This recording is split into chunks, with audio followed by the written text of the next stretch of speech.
Hello everyone, সবাই কেমন আছেন? আশা করি সকলে ভালো আছেন। তো আপনাদের দোয়া এন্ড ভালোবাসা আমিও ভালো আছি। তো আজকে ভিডিও কি নিয়ে হচ্ছে টাইটেল এবং থাম্বনেল অবশ্যই বুঝতে পারছেন। হ্যাঁ, আজকে আমি ফুচকা বানাবো, তাও নিজের বাসায়। কখনো বানাই না, জানি না কি হবে। তো চলুন আপনারা আমার সাথেই থাকুন আর ভিডিওটা দেখে উপভোগ করতে থাকুন। তো লেটস গো। তো চলুন কথা না বাড়িয়ে ভিডিও শুরু করা যাক। তো আমি আপনাদেরকে কি করার জন্য সময় নষ্ট না করার জন্য সব কিছু একটা রেডি করে রাখছিলাম। তো আপনি দেখতে পাচ্ছেন আমি একটা রেডি দিতেছি। আগেই তো বলছিলাম যে আমি ফার্স্ট টাইম মানে জীবনে প্রথম ফুচকা বানাইতেছি। তো একটা দিয়ে বাঁচতেছি। তো আর একটা ইউনিক ফিল হয়েছিল যে ফুচকা বানাইতে মনে করছিলাম যদি এখন ফুচকা বানাইতে পারি তাহলে আমি একটা ফুচকা দোকান খুলে।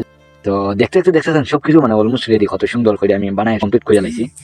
সবকিছু কমপ্লিট করার পর যে সবকিছু কমপ্লিট দেখতে পারেন আমার বেশি না, আরো অনেক ছিল, 6-7টা আরো অনেক ছিল। তারপর আমি কি করলাম নিলাম ছবি তোলার পর তো আমি এ খাদ্য মানে যে কেউ ছিল আমার সঙ্গে, তো এই খাদ্য গুলা সব কিছু কি করলাম ফুচকা আগে রেডি হয়ে রাখছিলাম, সাথে আমি টক দিলাম, যেটা আপনার দেখতেই পারতেছেন এখনো। তো অনেক সুন্দর ছিল, জানি না কিরকম হইব, এই জীবনে ফার্স্ট বানাইছি।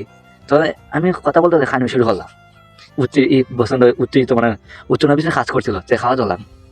আসলে একটু ভালোই লাগছিল আমার কাছে, যেহেতু আমি নিজে বানাইছি। তো ভালোই লাগছিল, অনেক ভালো লাগছিল, কি আর বলবো। তো শুধু ভালো লাগছে এটা বলে ভুল হইব, আমার মানে পছন্দ ঝালও ছিল, মানে প্রচুর পরিমাণ জাল ছিল।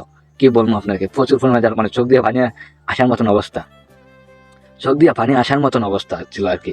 তারপর আমি খাইতেছি, যেহেতু নিজে বানাইছি, ভিতরে একটা আলাদা একটা ভালো কাজ করছিল, বুঝতেই তো পারতেছেন। জীবনে প্রথম, আর আমিও আবার বয়স দিতে পারি না, এটা আমার একটা সমস্যা হয়, ওভার বয়স আমি দিতে পারি না কখনো। তো এতক্ষণ পর্যন্ত যারা আমার সাথে ছিলেন সবাইকে ধন্যবাদ। দেখা হবে পরবর্তী কোনো ভিডিওতে। তো ভালো থাকবেন, সুস্থ থাকবেন, আল্লাহ হাফেজ।